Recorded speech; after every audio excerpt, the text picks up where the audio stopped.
আসসালামু আলাইকুম dear learners, welcome back to our new lesson. So আশা করি প্রত্যেকেই ভালো রয়েছে তোমরা। সো আজকে আমরা খুবই গুরুত্বপূর্ণ 6টি ব্যবহার শিখব, যে 6টি ব্যবহারের মাধ্যমে আমরা আজকে আমাদের স্পোকেন ইংলিশের যে শত শত বাক্য বা হাজার হাজার বাক্য আমরা তৈরি করতে পারবো। ধরতে পারেন 6টি স্ট্রাকচার।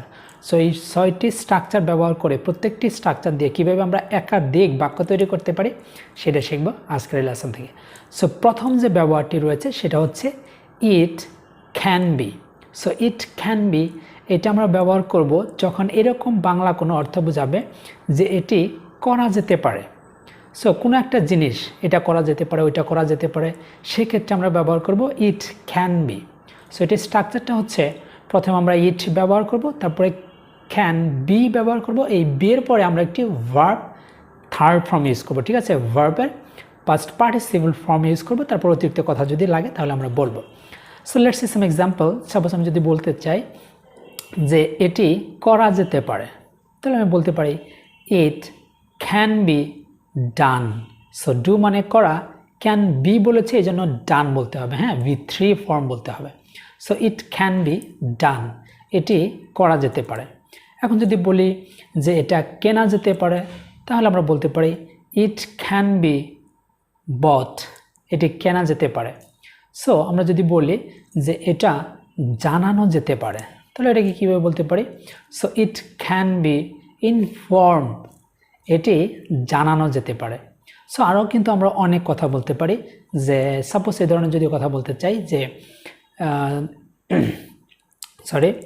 এটি দেওয়া যেতে পারে। সো কোনো একটা জিনিস এটি দেওয়া যেতে পারে, তাহলে আমরা বলতে পারি ইট ক্যান বি গিভেন, এটি দেওয়া যেতে পারে। এখন যদি বলি যে এটা নেওয়া যেতে পারে, তাহলে আমরা কীভাবে বলবো? So it can be taken, এটি নেওয়া যেতে পারে। এখন যদি বলি যে এটা লেখা যেতে পারে, সো এটা লেখা যেতে পারে, তাহলে আমরা কীভাবে বলতে পারি? ইট ক্যান বি রিটেন, এটা লেখা যেতে পারে। So it can be written, এটা লেখা যেতে পারে, তাই না? সো আমরা আরও বলতে পারি যে এটা কি বলবো, এটা মেরামত করা যেতে পারে। সো এটাকে মেরামত করা যেতে পারে, তাহলে ইট ক্যান বি রিপেয়ার্ড, হ্যাঁ, এটা মেরামত করা যেতে পারে। সো এই যে ইট ক্যান বি পরে ভার্বের থার্ড ফর্ম, এই ধরনের যত বাক্য আছে, এটি করা যেতে পারে, এটি বলা যেতে পারে, এটি আনা যেতে পারে, এটি খাওয়া যেতে পারে, তাহলে আমরা কীভাবে বলতে পারি যে এটি খাওয়া যেতে পারে? তো আমরা বলতে পারি ইট ক্যান বি ইটেন, এটি খাওয়া যেতে পারে, ঠিক আছে না? সো আমরা যদি বলি এটি রান্না করা যেতে পারে, তাহলে ইট ক্যান বি কুকড, এটি রান্না করা যেতে পারে, ঠিক আছে? এটি রান্না করা যেতে পারে। সো এটা শিখলাম ইট ক্যান বি দিয়ে। সো এটি করা যেতে পারে, ওইটি করা যেতে পারে। সো এবার আমরা শিখব 2 নম্বর যে স্ট্রাকচারটি, সেটা হচ্ছে it could be. So it could be, ওটা ছিল ক্যান বি, এটা হবে could be. So could be মানে অতীতের কোনো কিছু কাজ করতে পারতাম, ঠিক আছে, কিন্তু করিনি। একটা কাজ করতে পারতাম বোঝাতে আমরা ব্যবহার করব ইট কুড বি পরে ভার্বের থার্ড ফর্ম, ঠিক আছে? ইট কুড বি পরে ভার্বের থার্ড ফর্ম। যেমন আমরা যদি বলতে চাই যে এটি করা যেতে পারত, সে অতীতের কথা, তাহলে আমরা বলতে পারবো ইট কুড বি ডান, এটি করা যেতে পারত। সো এটি বলা যেতে পারত, তাহলে আমরা কীভাবে বলবো? ইট কুড বি টোল্ড, এটি বলা যেতে পারত। সো এটি করা যেতে পারত, ইট কুড বি ডান, এটি করা যেতে পারত, ঠিক আছে? সো আমরা বলতে পারি যে এটা দেখানো যেতে পারত। সো দেখানো যেতে পারত। সো ইট কুড বি, এটা দেখানো যেতে পারত, ঠিক আছে না? সো এরকম অনেক কিন্তু বাক্য রয়েছে। আমি জাস্ট লেসনটি ছোটো করার জন্য জাস্ট ওয়েটা দেখিয়ে দিচ্ছি। এভাবে কিন্তু আপনি অনেক একাধিক বাক্য তৈরি করতে পারবেন। সো এবার number 3, and that is there is dot dot বা দেয়ার ইজ সামথিং। সো এটা আমরা কখন ব্যবহার করব? সো এটা ব্যবহার করব কোনো কিছু আছে বোঝাতে। ধরুন আমরা বলতে চাই অনেক সময় যে ধরনের কথা, যে এখানে একটি বাজার আছে, এখানে একটি স্কুল আছে, এখানে একটি মসজিদ আছে। সো এই ধরনের কথা বলি না আমরা? হ্যাঁ, তাহলে দেয়ার ইজ ব্যবহার করব আমরা সো কোনো কিছু কোনো একটি বস্তু বা জিনিস বা ব্যক্তি আছে বোঝাতে আমরা ব্যবহার করব দেয়ার ইজ। সো বাক্যটা কীভাবে হতে পারে, যেমন আমি যদি বলতে চাই দেয়ার ইজ, এরপরে আমরা যে কথাটা বলতে চাই সেটা ব্যবহার করব। যেমন there is a school here, এখানে একটি স্কুল আছে। There is a school here, এখানে একটি স্কুল আছে। এখন যদি বলি এখানে একটি বাজার আছে, তাহলে কি বলবো?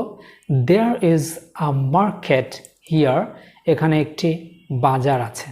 যদি বলি এখানে একটি মসজিদ আছে, তাহলে দেয়ার ইজ এ মস্ক হিয়ার, এখানে একটি মসজিদ আছে। যদি বলি যে এখানে একটি কি বলা যেতে পারে, খেলার মাঠ আছে, তাহলে আমরা বলতে পারি there is a playground here, এখানে একটি খেলার মাঠ রয়েছে। ঠিক আছে, আমরা বলতে পারি যে এখানে একটি প্রাইমারি স্কুল রয়েছে। ঠিক আছে, সো আমরা বলতে পারি there is a primary school here, এখানে একটি সরকারি প্রাথমিক বিদ্যালয় রয়েছে, তাই না? বলতে পারি না? সো এই ধরনের আরও অনেক কথা রয়েছে যেটা আমরা দেয়ার ইজ ডট ডট বা সামথিং যেটাই আমরা বলতে চাই সেটা আমরা আজকে থেকে বলবো দেয়ার ইজ ব্যবহার করে। ঠিক আছে, সো দেয়ার ইজের পরে আমরা অতিরিক্ত যে কথাটা বলতে চাই সেটা ব্যবহার করবো, এখানে কোনো ভার্ব ব্যবহার করতে হচ্ছে না। সো এবার আমরা ব্যবহার করব 4 নম্বর স্ট্রাকচারটি, and that is in spare time. এটা আপনারা বুঝতে পারছেন না, ইন স্পেয়ার টাইম অর্থাৎ আমরা কিন্তু অনেক সময় ধরনের কথা বলে থাকি, এটা কিন্তু IELTS বা অ্যাডভান্স ইংলিশ যারা শিখতে চাচ্ছে তাদের জন্য এটা কাজে দেবে। সেটা হচ্ছে যে ধরুন আমরা অনেক সময় বলে থাকি in my free time. So in my free টাইমের পরিবর্তে আজকে থেকে আমরা অ্যাডভান্স লেভেলের এই কথাটা ব্যবহার করব ইন স্পেয়ার টাইম। যেমন আমরা কিন্তু আগে বলতাম এরকম যে what do you do in your free time, তুমি তোমার অবসর সময় কি করো। সো ইন স্পেয়ার টাইম মানে হচ্ছে অবসর সময়, বা ইন ফ্রি টাইম অবসর সময়। সো ইন ফ্রি টাইমের সমর্থক শব্দ হিসেবে আমরা ব্যবহার করব ইন স্পেয়ার টাইম, সিনোনিম। ঠিক আছে, অ্যাডভান্স ইংলিশ আরও খুব সুন্দর জানা যাওয়ার জন্য। তাহলে আমি প্রথমে কোশ্চেন্সটা কি বলছি যে what do you do in your free time, তুমি তোমার অবসর সময়ে কি করো। কিন্তু আজকের থেকে আমরা ওই ইন ইউর ফ্রি টাইমের জায়গায় বলবো স্পেয়ার টাইম। তাহলে কত সুন্দর শোনা যায় দেখি, what do you do in your spare time, তুমি তোমার অবসর সময়ে কি করো। সো উত্তরে বলতে পারি in my spare time I listen to music, আমি আমার অবসর সময়ে গান শুনি। আগে বলতাম in my free time I like to play cricket, আমি আমার অবসর সময়ে ক্রিকেট খেলতাম। এটাকে আমরা আজকে থেকে বলবো in my spare time, in my spare time I like to play cricket, football, something, cram, যেটা বলতে চান সেটা আপনি বলে দিবেন। তার মানে আমরা বুঝে ফেলেছি। সো ইন মাই ফ্রি টাইমের পরিবর্তে আমরা ব্যবহার করব ইন স্পেয়ার টাইম। ঠিক আছে, যেভাবে আমি বাক্য তৈরি করে দেখালাম ওভাবে আপনার বাক্য তৈরি করবেন। ঠিক আছে, সো তাহলে এবার আমরা 4 নম্বর শিখিয়ে ফেলেছি। এবার হচ্ছে most important, and that is 5 নম্বর স্ট্রাকচারটি, and that is yet to. So yet to আমরা কোন বাংলা বোঝাতে ব্যবহার করব, যে কাজটি আপনার এখনো করা হয়নি। ইয়ার টু মানে নেগেটিভ শব্দ, যে কাজটি এখনো করা হয়নি। সাপোজ এই ধরনের আমরা ব্যবহার করব, গঠনটা আমি বলে দিচ্ছি। ইয়ার টু ব্যবহার করার আগে, ইয়ার টু ব্যবহার করার আগে তার আগে আপনারা ব্যবহার করবেন সাবজেক্ট, তারপর be verb, that means am is are, subject অনুযায়ী এম ইজ আর, এই বি ভার্ব একটি ব্যবহার করবেন। তারপর year to, and then to এর পরে ভার্বের প্রেজেন্ট ফর্ম আপনারা ব্যবহার করবেন যে কথাটি বলতে চান। তাহলে আমরা দেখি বাক্য তৈরি করে। যেমন আমি বলতে চাচ্ছি আমি এখনো খাইনি, তাহলে আই অ্যাম ইয়েট টু ইট, আমি এখনো খাইনি। ঠিক আছে, সো দেখুন এখানে কিন্তু নটের কোনো বংশই নেই, নট নেই, বাট এখানে কিন্তু মিনিংটা নেগেটিভ হচ্ছে, তাই না? ইয়েস, এক্স্যাক্টলি, এই জন্য ইয়েট টু মানে কোনো কিছু এখনো করা হয়নি। তার মানে আমি এখনো খাইনি, আই অ্যাম ইয়েট টু ইট, আমি এখনো খাইনি। আমি এখনো যাইনি, I am yet to go, আমি এখনো যাইনি। আমি এখনো কি বলবো, আমি এখনো দেখিনি, তাহলে কীভাবে বলবো, আমি এখনো দেখিনি। তাহলে I am yet to see, আমি এখনো দেখিনি। এখন যদি বলবো যে আমি বলতে চাচ্ছি যে আমি এখনো আসিনি, তো আসিনি ইংরেজি কি, খাম, তাহলে আমরা বলতে পারি I am yet to come, আমি এখনো আসেনি। এখন আই দিয়েতে বললাম। এখন যদি বলতে চাই সে এখনো আসেনি, তাহলে হি এরপরে কি হয়, বিভার্ব ইজ হয়। তাহলে আমরা ইজ বলবো যে he is yet to come, সে এখনো আসেনি। এখন যদি বলতে চাই যে তারা এখনো আসেনি, তাহলে দেই ব্যবহার করব, দের পরে কি হয়, বিভার্ব আর হয়, ঠিক আছে না? ইয়েস, তাহলে দে আর ইয়েট টু কাম, তারা এখনো আসেনি। সো লুচি এখনো আসেনি, তাহলে কি হবে, লুসি এরপরে কি হবে, is. Exactly, Lucy is yet to come, লুচি এখনো আসেনি। সো আশা করি এভাবে ব্যবহার করবেন। আমি প্রত্যেকটি দেখিয়ে দিচ্ছি যে কখন এম এবং কখন ইজ, কখন আর ব্যবহার করবেন।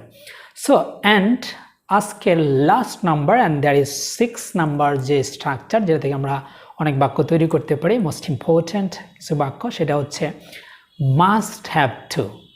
মাস্ট হ্যাভ টু মানে হচ্ছে কোনো কিছু করতেই হবে বোঝাতে আমরা মাস্ট হ্যাভ টু ব্যবহার করব। কোনো কিছু করতেই হবে, মাস্ট হ্যাভ টু। সো গঠনটা কীভাবে বলবো আমরা, তাহলে মাস্ট হ্যাভ টু এর আগে অর্থাৎ সাবজেক্ট ব্যবহার করব, তারপর আমরা মাস্ট হ্যাভ টু ব্যবহার করব, অ্যান্ড টু এর পরে ভার্বের প্রেজেন্ট ফর্ম আমরা ব্যবহার করব, যেটা আমরা বলতে চাই যে কথাটা। তার মানে কি দাঁড়ালো, প্রথমে সাবজেক্ট ব্যবহার করব, যেখানে একটি সাবজেক্ট, তারপরে মাস্ট হ্যাভ টু, তারপরে ভার্বের প্রেজেন্ট ফর্ম, রাইট? ওকে, কিছু এক্সাম্পল দেখি আমরা। যেমন আমাকে যেতেই হবে, তাহলে আমরা কীভাবে বলবো, I must have to go, আমাকে যেতেই হবে। আমাকে করতেই হবে, I must have to do, আমাকে করতেই হবে। সো আমাকে দেখা করতেই হবে, তাহলে কীভাবে বলবো, I must have to, to এর পরে ভার্ব মানে মিট, মানে সাক্ষাৎ করা, দেখা করা। So I must have to meet, আমাকে দেখা করতেই হবে বা সাক্ষাৎ করতেই হবে। সো এখন যদি বলি যে আমাকে ইংরেজি শিখতেই হবে, তাহলে আমরা কীভাবে বলবো, I must have to learn English. So লার্নটা কিন্তু ভার্ব, ঠিক আছে? So I must have to learn English, আমাকে ইংরেজি শিখতেই হবে, ঠিক আছে? এখন যদি বলি তাকে ইংরেজি শিখতেই হবে, তাহলে আমরা ব্যবহার করব তাকে ইংরেজি শিখতেই হবে, হি অর শি আমরা বলবো ছেলে মেয়ে অর্থে বোঝাতে। So he must have to learn English, তাকে ইংরেজি শিখতেই হবে ছেলে অর্থে। আর মেয়ে অর্থে হলে আমরা শি বলবো যে she must have to learn English, তাকে বা মেয়েটিকে ইংরেজি শিখতেই হবে। সো আমি যদি বলি তোমাকে এখানে আসতেই হবে, তাহলে কীভাবে বলবো, you must have to come here, তোমাকে এখানে আসতেই হবে। You must have to come here, তোমাকে এখানে আসতেই হবে, ঠিক আছে? তোমাকে এই কাজটি করতেই হবে, you must have to do this work, তোমাকে এই কাজটি করতেই হবে। সো আমি আর বাক্য তৈরি করলাম না, জাস্ট এভাবে আপনারা একাধিক বাক্য তৈরি করতে পারবেন। সো আশা করি ডিয়ার লার্নার্স আপনারা শিখতে পেরেছেন যে 6টি স্ট্রাকচার দিয়ে কিভাবে আমরা শত শত বাক্য তৈরি করতে পারি অনায়াসেই। সো এই ছিল আজকের লেসনটি। সো যারা এতক্ষণ আমার সাথে থাকলেন তাদের জন্য অসংখ্য ধন্যবাদ, এবং আপনাদের প্রতি একটি রিকোয়েস্ট থাকবে, প্লিজ আপনারা ফলো করবেন অ্যান্ড শেয়ার করে জানিয়ে দেবেন অন্যদেরকে, যাতে অন্যরা এই ধরনের লেসন শিখতে পারে। সো সবাইকে ধন্যবাদ জানিয়ে আজকের লেসনটি এখানে শেষ করছি। আল্লাহ হাফেজ।